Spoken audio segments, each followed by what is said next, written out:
as a restoration contractor, why in the world do I want to do commercial sales, and why might I not want to do commercial sales? Like, what are some of those pros and cons? I think one of the biggest pros is really kind of the repeat work. You have one commercial client, they're going to call you on an ongoing basis. I like to call it almost like subscription work if you keep that customer. And so every year you might average out, $10,000 a year, and on the lower end. But you can obviously get much larger jobs. But you have that reoccurring revenue from these facilities.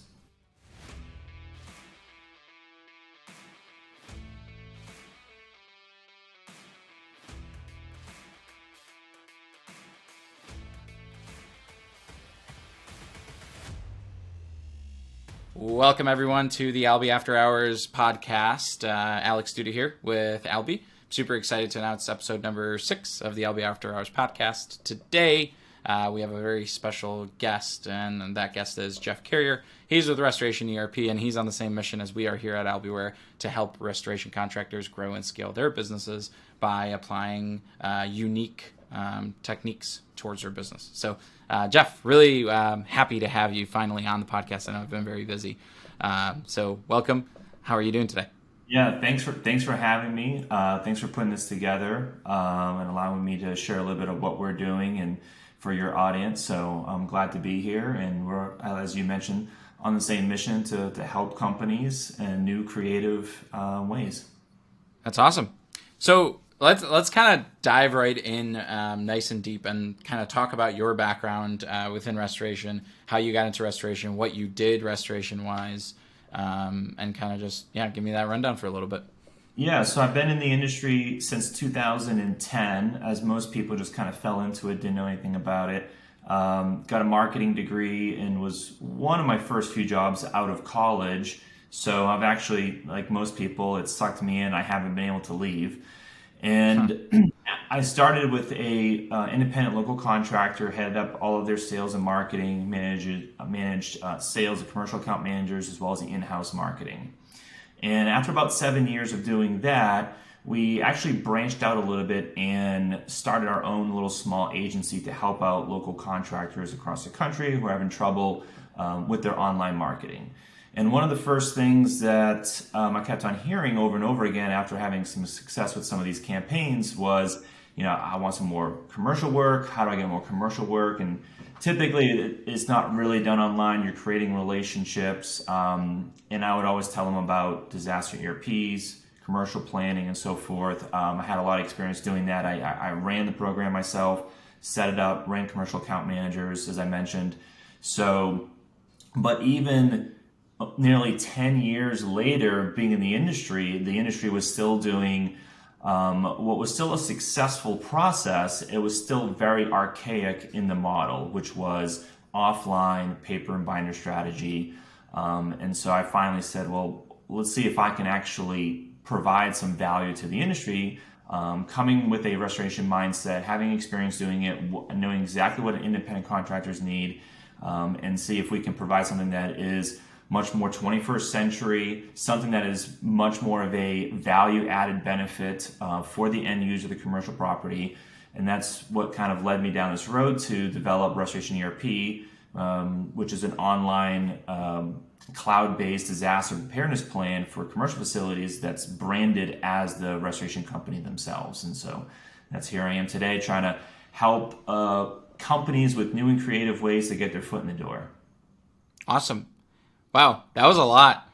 Kudos on all the achievements and everything. And so let's take a couple steps back as I'm trying to digest all of this. And I guess the first step is, you mentioned that your specialty is driving commercial sales, or at least ERPs are helping in the commercial environment for restoration companies. So let's kind of dive into the pros and cons of commercial sales as a whole. Like, as a restoration contractor, why in the world do I want to do commercial sales, and why might I not want to do commercial sales? Like, what are some of those pros and cons? Mm-hmm. Well, in terms of some of the pros, you have typically find a less headaches dealing with someone that is more business oriented, get the job done right here and now.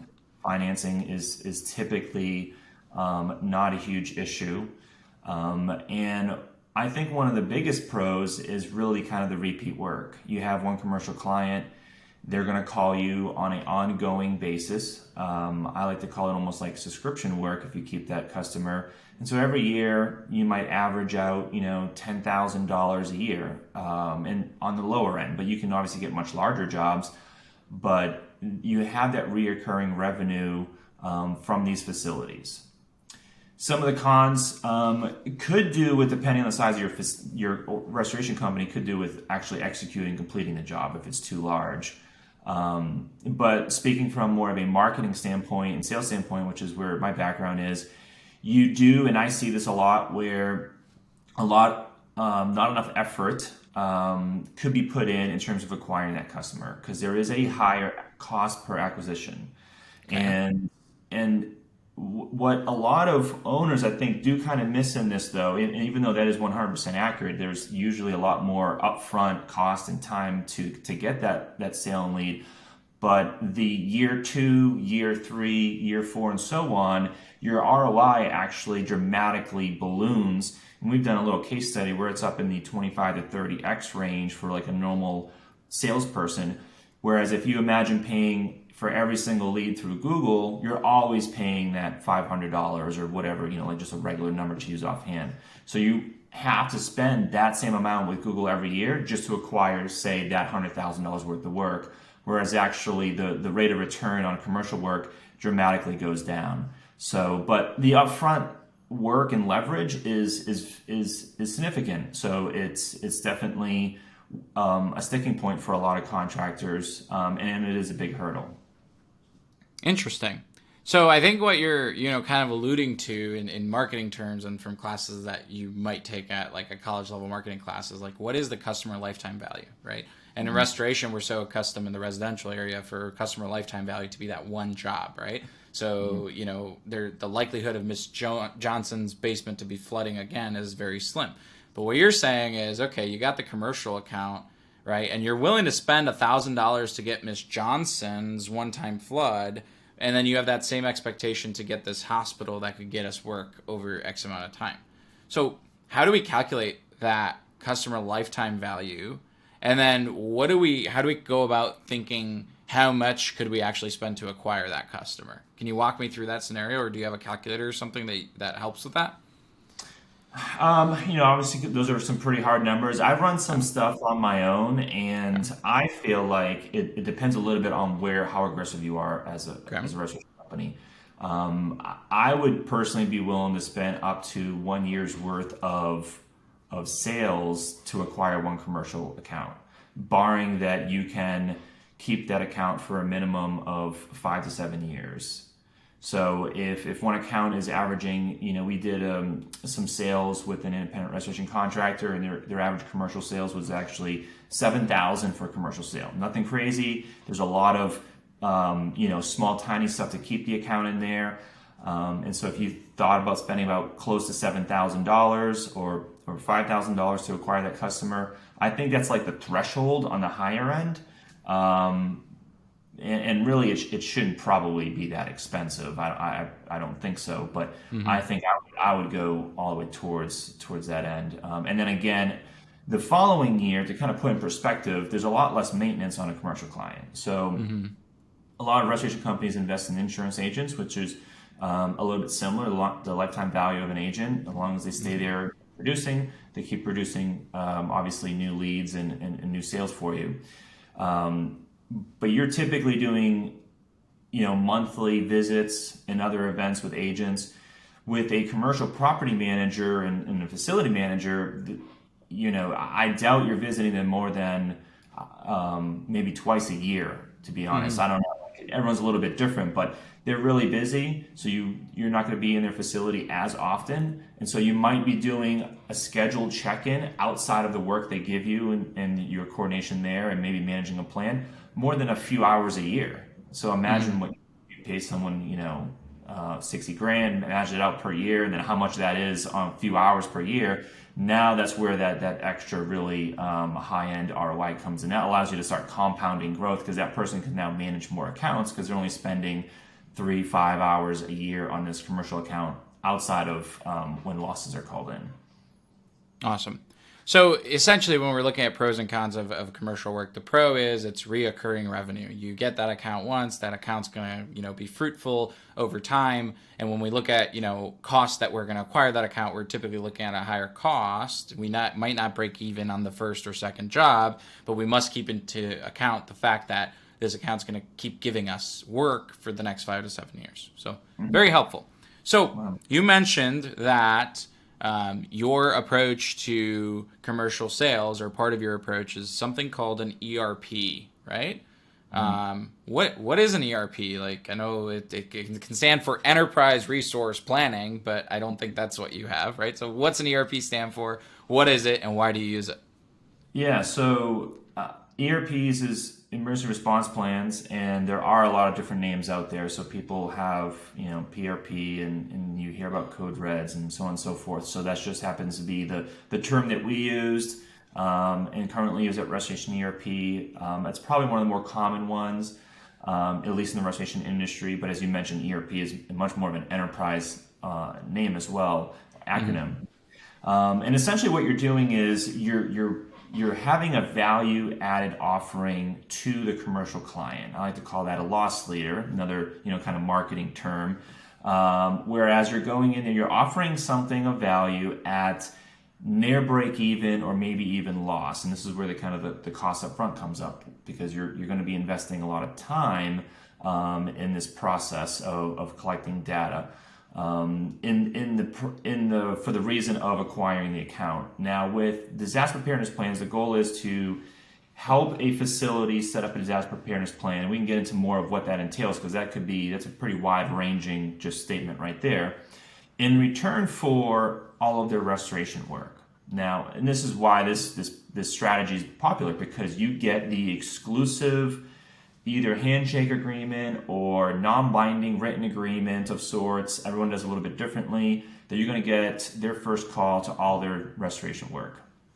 That's the kind of very high level overview of the plan. I would say it isn't for every restoration company. I would say you probably need a salesperson in place to actually properly execute it. You want to make sure your whole team internally is well aware of who's on the plan in case there's someone calling in. And I got a couple of notes here, but what you're trying to do is create a long-lasting relationship by offering this value up front, which is helping them be prepared and better manage their facility.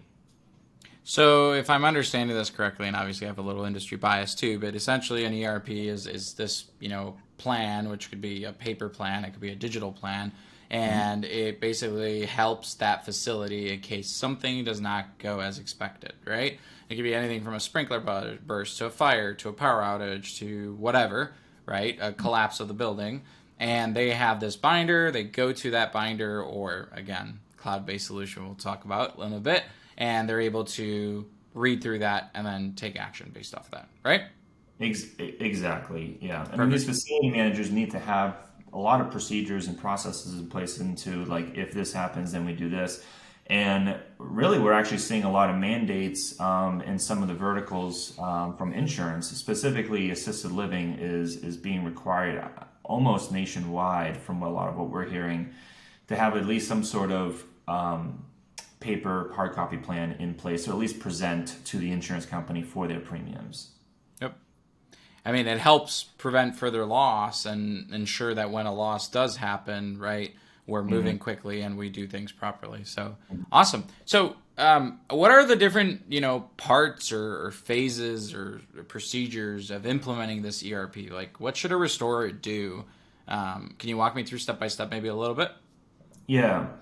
So I think there's like three overarching parts to implementing an ERP. You have the setup procedure, gathering your materials, making sure everyone is on the same page of what that plan and program looks like. Then you have the actual execution part, which is like the outreach and sales, closing the agreements.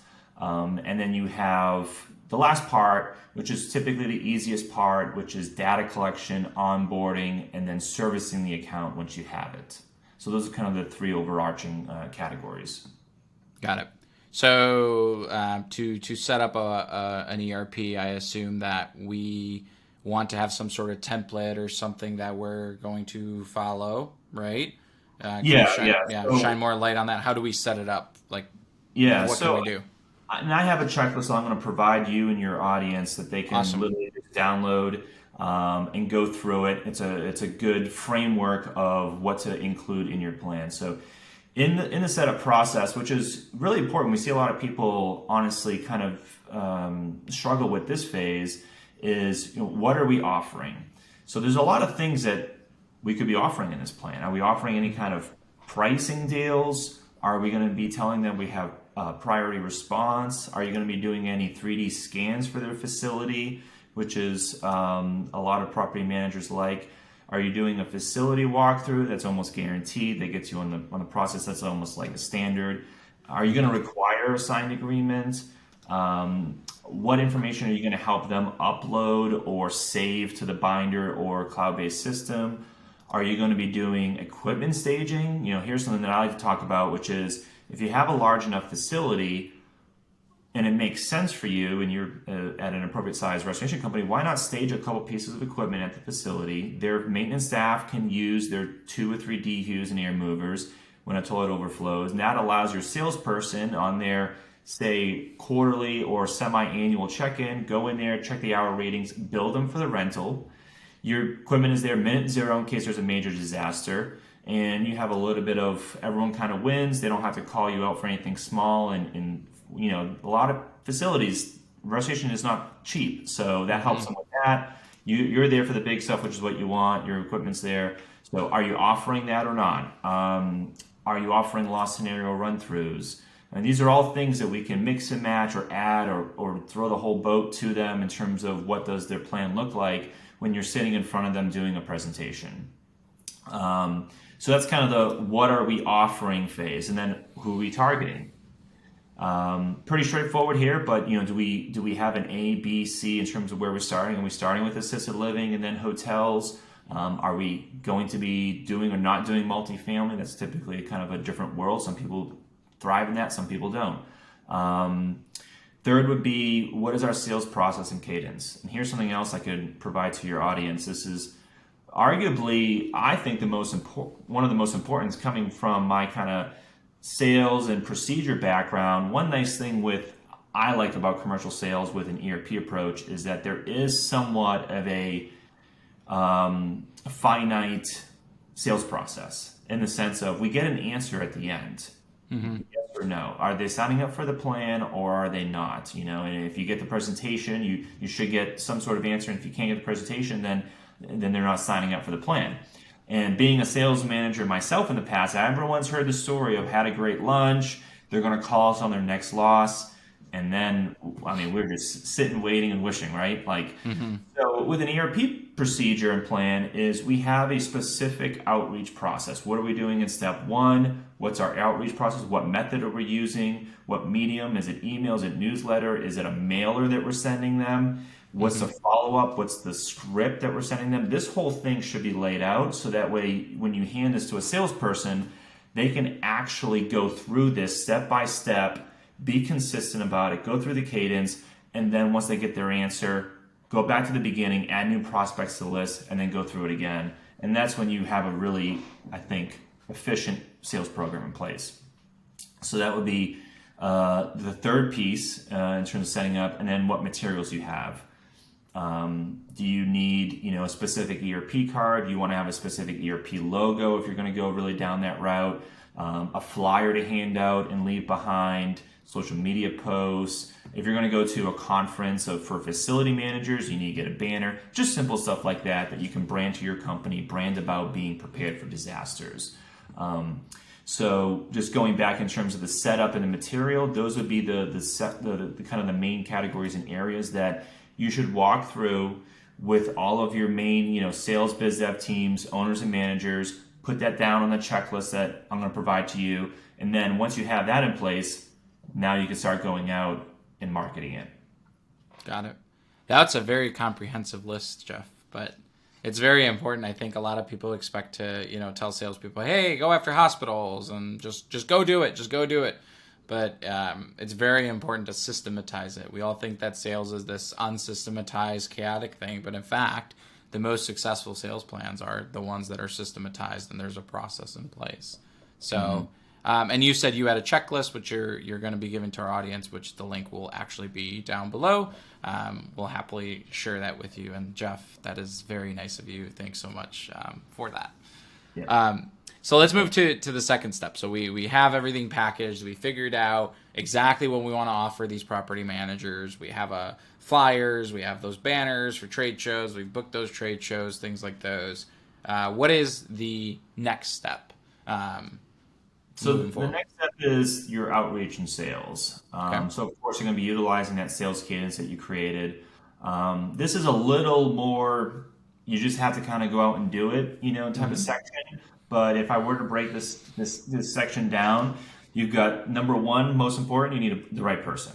Now, someone who goes after insurance agents doesn't necessarily mean they're going to be going good after commercial people, and you need to keep that in mind. And then vice versa, someone could just be doing bad at insurance agents, and you don't realize that you have a commercial stud on your hands. There is this personality behavior thing for different people in positions. A lot of people might do a personality test on their own person to see who they are.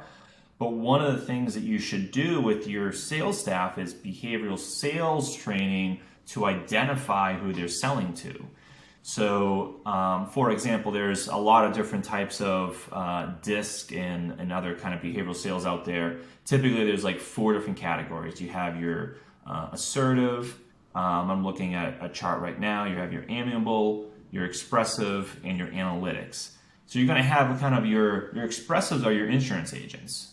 They're a little more fun. They're a little more outgoing. They like to do the relationship process. And there you can have more banter back and forth with the insurance agents. If you do that with an engineer, it's not the right approach. You're going to turn them off. They're going to feel like they're wasting time. You need to get down to numbers. How does this solve a specific solution for them? And that's the right approach. So, but being able to identify that is really going to help you in your presentations, in your one-on-ones when you're doing your outreach. So that would be the first part. Second is going to be your CRMs and your tech stack. Everyone probably already has a CRM. There's a million of them out there. But what does that process look like? How are you sending out newsletters? I think that's pretty straightforward, but that's kind of your second step to making sure you're ready to go. Then you have your prospecting and your leads, and there's a lot of ways to do this. You've got Google, of course. You've got existing clients, which is a great spot to start and practice this pitching and talking about disaster preparedness. Go talk to an existing client. Just tell them this is an additional value add for them. They're already using you. Don't sell them on it. Don't get an agreement. Just set them up on the plan and just provide that extra value and get comfortable. There's other scraping sites online like Apollo.io, which I typically recommend. I think it just scrapes from like LinkedIn, where you can find any type of anyone through their job title and of sorts. And so you can type in facility manager, property manager, etc. in Orlando, Florida, and it's just going to spit it all out to you. And there's also one called Reonomy, which is really good for business owners from the owner level who's owning these buildings. And so now you got some really awesome data, especially if you're getting building owner data, that you can roll into your marketing campaign. So those would be how you're going to generate basically your prospect lists, and you can go back to your initial checklist on who are your primary priority targets, and then you can start by generating, say, a list of your first 100, make your first 100 go through the sales cadence, and then go from there. Lastly would be presentation, which is very important. You finally get the meeting. You need to execute and show them what their plan is going to look like and really where the value is. So that goes a little bit on what you're offering, of course, and then also understanding how you're going to be able to solve their pain points. So something else I do want to provide to your group here is this facility pain points checklist. Because what we want to do is, as a restorer, is we want to separate ourselves, right? We want to differentiate ourselves. That's how this whole disaster preparedness plan came about. Well, now everyone does a walkthrough and priority response. So what else can we do to really separate ourselves.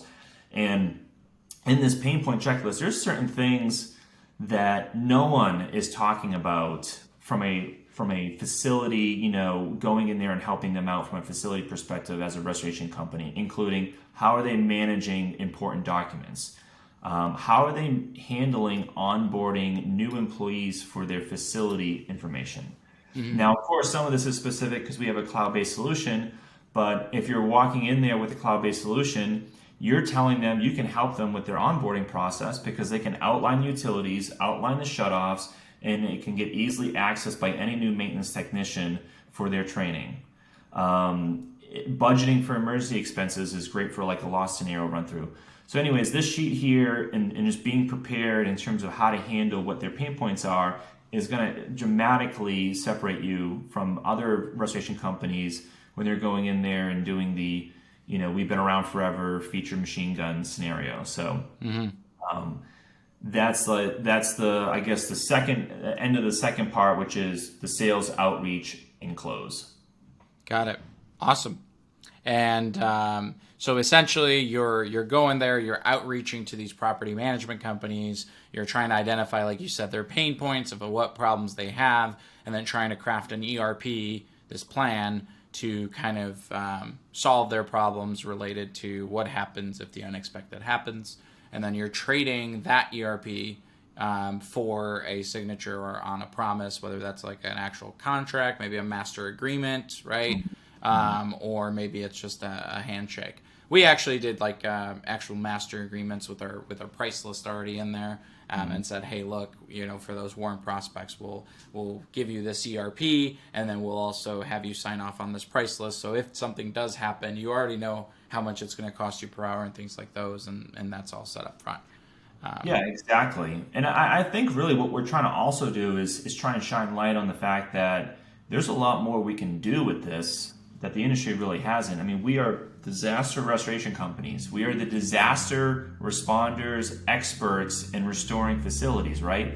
Well, we've got a client that is also trying to put in place an actual reoccurring revenue when it comes to mapping out the facilities using different technology, not just Matterport, but other ones when it comes to identifying evacuation routes and other things. Like we as a restoration company, there's no reason why we can't be going in there and adding in more with the technology available to us, adding in more services and knowledge for these facility managers.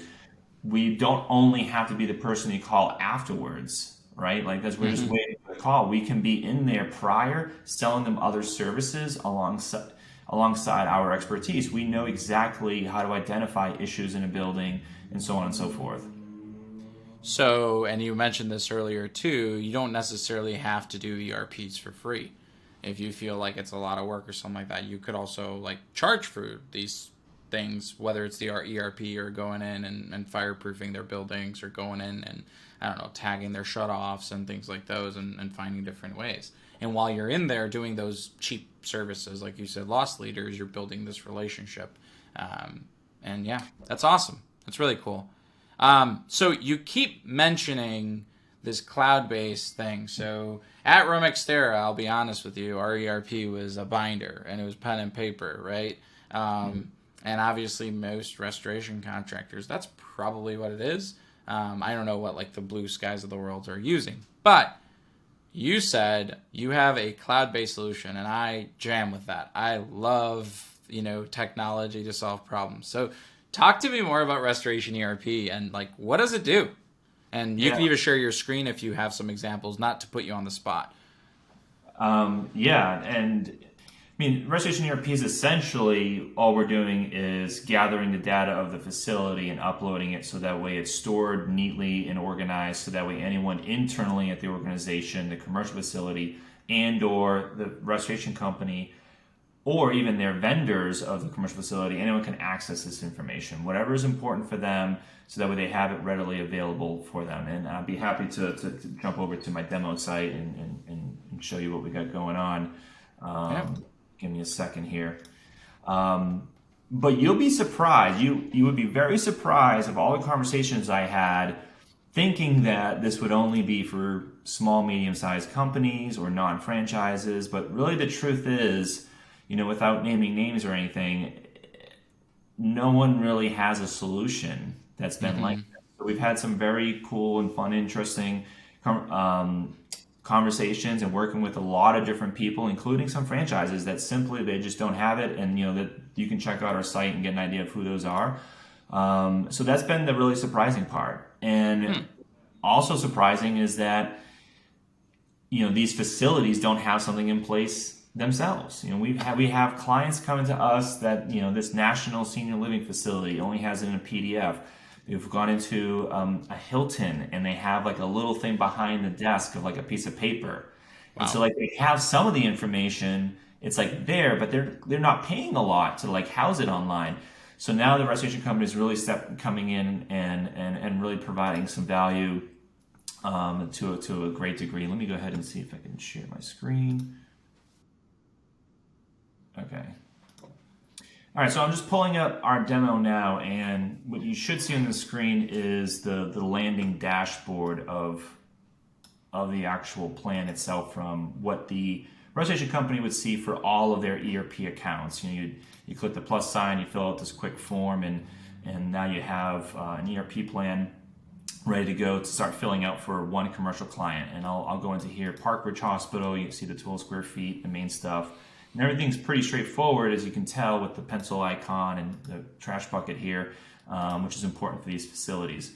So once we enter into the program, we'll see that we can add buildings, contacts, organizations, documents, notes, and reports, and of course manage users. And then we have a whole support, knowledge base for training and education and downloads. In each of these buildings, again, you click the plus sign, you fill out the form, you have this new building. We can go into that and then start adding all the data that is specific to that building itself. So the specific contacts, whether they be vendors or internal staff, general description information on the building. And we can add as many rows to this as we need. These are tables that can be sorted and searched. Documents that actually have an expiration system attached. So when you fill out a document, you can put an expiration date, say it's an agreement or a COI that comes out next year.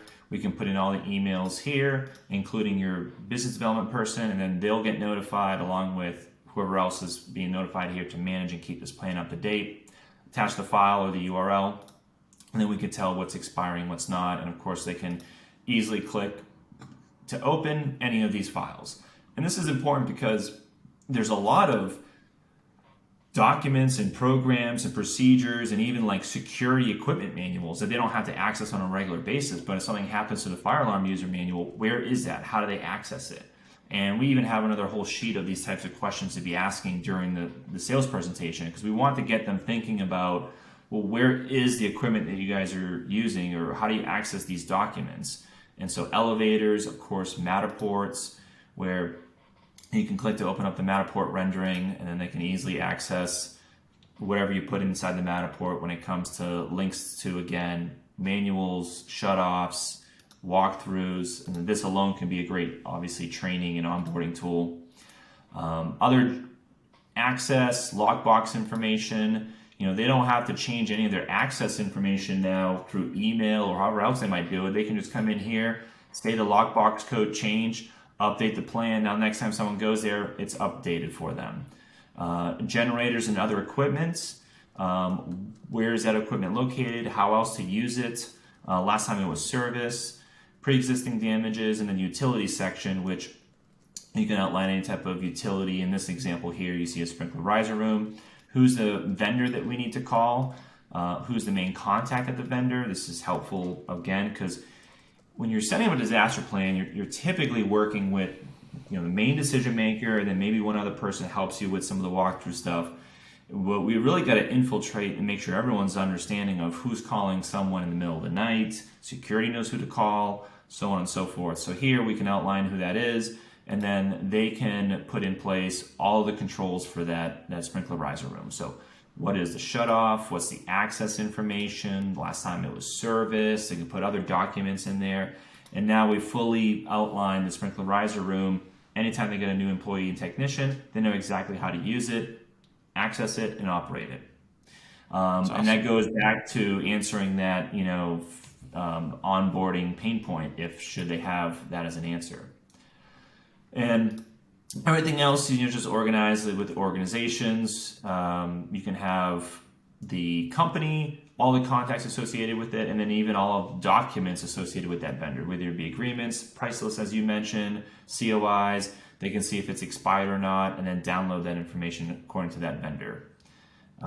Print out a report if they need it in PDF, and add as many users as they want. And so you're kind of seeing it from Restoration ERP, but let me quickly kind of show you, if I were to go to, say, just someone that has our tool here, you can click on, ERP client login.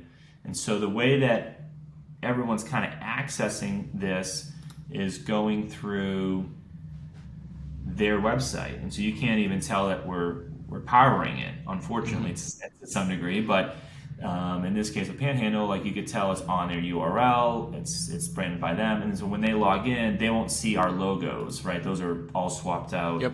Same goes for the app. So if they get the app, we're now providing a solution where the only restoration companies outside of CertPro that can actually walk in with a branded app to their company in the Apple App Store that shows it, as their company.